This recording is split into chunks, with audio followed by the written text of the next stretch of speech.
if you were to give me like your top five of what makes a official stand above the rest, and to potentially get onto that track, I guess how would you place your ranking? I know I'm putting you on the spot here, but if you were to give me five, like what would those be?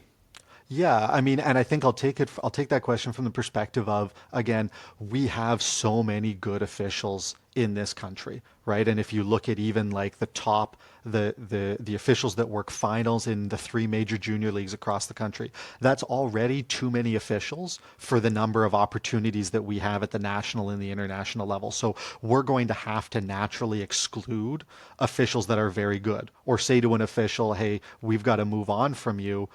not because you're poor, but because we don't have enough spots for all the guys that need to come through and all the officials that need to come through. So coming from that perspective, what I'd say is, skating and fitness certainly is a piece of that. And that's where you can either stand out really well in a positive way, or sometimes, in a less positive way, as this is something you have to mitigate for. Certainly, and again, assuming that everybody has good judgment, certainly communication and interpersonal skills, and that's something, at the minor hockey level, we talk a lot about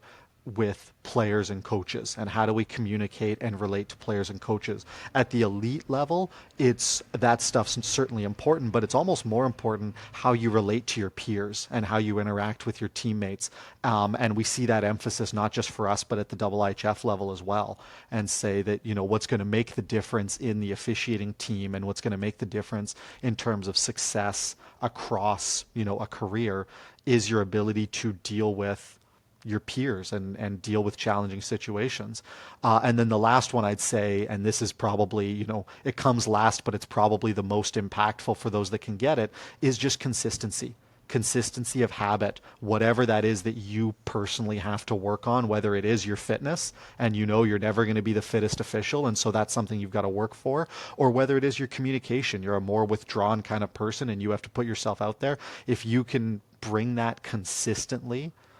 week after week over a period of 3, 5, 10 years, that's the thing that's going to make the difference.